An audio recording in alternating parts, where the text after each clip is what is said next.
Ladies and gentlemen, boys and girls, welcome back to the channel. It is your boy, Mark Roden, and today we are going over 11, but 10 of them, and then one honorable mention. So 11 really good daily drivers for less than $10,000. If you guys want to see any other sort of like top 10 videos, let me know in the comments down below. We're just doing some random ones right now, just waiting to get like a good idea going, and then we'll start doing something else. But anyway, guys, if you want to support the channel any more than you already are, head on over to www.smoothstance.com/shop to pick yourself up a hat, shirt, or shorts. And with all that out of the way, let's get right into the video.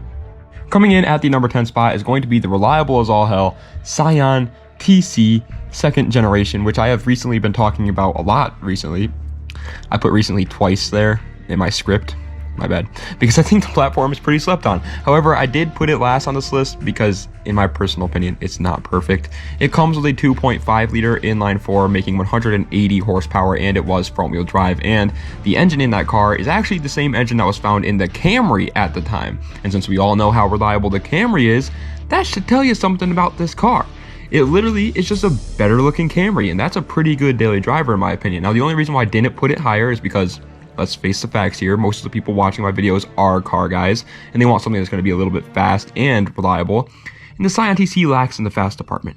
Next up at the number 9 spot is going to be the Mitsubishi Eclipse GT 4G, or 4th generation, which is once again another very slept on car, but this time it does make sense why people don't like it. It didn't really get any better. Instead, it just kept getting worse after the 2G. In case you don't know, the 2G is the one that everybody knows and loves, the Eclipse. That's like really cool. Then the 3G is the one that was, you know, the purple one that the guy drove in Fast and Furious, and then the 4G is this one. The 4G though comes with a 3.8 liter V6 making 263 horsepower, and it was front wheel drive. And now it is technically faster from factory than the second generation, but the second generation had the same engine that was found in the Evo, so you can make a ton of power with it, while this one just comes with some random V6 that isn't really that good for tuning at all. And so I just couldn't put it any higher as a car guy, but once again, it is a good daily driver. Number 8 though is going to go to the Chevy Colorado, which is perfect for you truck boys out there that just want someone to be able to tow your lawnmower around and make it look like you work really hard. Don't freaking lie to me, man, and act like you're some sort of landscaping company. I know you're not. You're like 16 years old. There's no way. Anyway, this car comes with a 5.3 liter V8 making 300 horsepower, and it was 4x4 or rear wheel drive, depending on which one that you want to slap it into.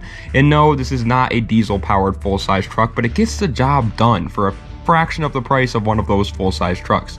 Plus, diesel trucks usually don't make the best daily drivers just due to the price of diesel fuel. It's freaking crazy right now, the price of diesel fuel. So if you want a truck to tow something around, as long as you're not towing like cars or like actual construction equipment, this will do just fine. Next up at the number 7 spot is going to be the Honda Accord Coupe 9th generation. Yes, you can get the damn sedan as well. They are the exact same thing. I just picked the Coupe for this list because I think it looks cooler than the sedan. All right, that's literally it. You can pick the sedan. It's the same car, and the sedan's actually probably a better option for a daily driver since it has more room. Anyways, it comes with a 3.5 liter V6 making 278 horsepower, and it was front wheel drive, of course, because it's a Honda. They're all front wheel drive all the time, and this one actually looks kind of sporty. The 9th gen Coupes, they look kind of sporty. I think the main reason that people don't like Honda is because they only look cool once you start to modify them, and when you can find one that just looks cool right out of the gate, you got yourself a reliable, good-looking sports car from Honda, and it checks off all the boxes. The Accord Coupe 9th gen, it's perfect. Coming in at number 6 is going to be a car that's honestly kind of growing on me recently. It is the Ford Focus ST, which stands for Super Theodore. The hatchback that all the inspiring like Gymkhana guys want to have, and it makes sense because they're pretty good. They come with a 2 liter turbocharged inline 4 making 252 horsepower, and it was front wheel drive. And now the thing with these Focus STs is, sure, they are very good for daily driving, but when it comes down to the fun aspect, I don't really see the appeal. Like, GTIs are kind of the same way, but at least GTIs have tons of aftermarket support, a very nice interior, and a little bit more reliable than the Focus ST. But the Focus ST just doesn't really have that stuff, so I didn't really want to put it that much higher, but it does look very good, and it's still a very good daily driver, and it's still really reliable. Just not as great as like a GTI, let's be honest. Next up at the number 5 spot, yes, we are halfway done already, and it is the Lexus IS300. Yes, we are talking about the IS300 again because they are some damn good cars, man. What do you want me to say? Okay, I like the IS300, not just because it looks good, but because they're actually a good car. However, there is one huge downside. It comes with a 3-liter inline-6, making 225 horsepower, and it was rear-wheel drive, which is the downside. If you live somewhere like me, then driving something rear-wheel drive year-round is not really a good option. It's just rear-wheel drive in winter, they don't mix well, in case you don't know. I would highly recommend staying away from something rear-wheel drive, especially if this is going to be like your first car. Chances are it is, and you're looking at something that for your first car. If you live somewhere like down south where you don't experience winter, then that's fine. Go for a rear-wheel drive car, it doesn't matter. But if you live somewhere up north where you have winter, and winter is a thing, definitely worry about it. Also, the age on these cars, yes, I know they are old, but if you're smart enough and you find one with low enough miles, trust me, it's a freaking Toyota motor. It'll last you forever. Number 4, however, is kind of the complete opposite. It's like yin and yang. This one is actually good for people with snow, and people buy these things all the damn time up here in the wonderful world of New England. It's the Subaru WRX Hawkeye, which is an absolute no-brainer for somebody with snowy conditions, but that doesn't mean that I don't get mad when I see a damn freaking WRX every 10 feet. It gets annoying. Anyways, they come with a very good 2.5-liter turbocharged flat 4, making 225 horsepower, and it was all-wheel drive, of course, but they actually have one of the best all-wheel drive systems in the world, only really battled by, like, I don't even, like, Audi's Quattro all-wheel drive system. That's, like, the only one that's, like, kind of trying to give them a run for their money. So you know damn well that you ain't gonna spin out in one of these freaking things, especially even if you live in a snowy area. They also do sound very good. They have that iconic Subi rumble, but they do tend to have some issues with head gaskets. That's only when adding extra boost though, so if you keep this thing relatively stock, you'll be alright. Third place, however, the bronze medal of this list is a car that I'm not gonna lie to you, I have a little bit of a bias towards. It is the Infiniti G37, but in sedan form this time, because we always talk about the G37 coupes on this channel, and it is time to change. This 2023 is going to be the year of change, baby. These freaking monsters came with a 3.7-liter V6, making 330 horsepower, and it was rear-wheel drive or all-wheel drive, actually. So this is perfect for either person. If you live somewhere where it's snow, that's fine. You live somewhere where you're like right next to a volcano, that's fine. It doesn't matter. You can drive this thing wherever you want to. The one thing I would like to say about the G37 real quick, buying one is very sketchy. I've been looking at them recently, and almost every single one out there was owned by an absolute moron who didn't take good care of his car. So if you do decide to get a G37, just please be careful. A lot of them have been taken to takeovers and drifted into walls and are rebuilt titles, so just be careful with it. Second place, though, is probably something that you didn't really expect to see at the second place for one of my lists, but it is the cheap Cherokee XJ. It's damn near perfect for just about anybody out there, whether you like cars or you just want something to go from point A to point B.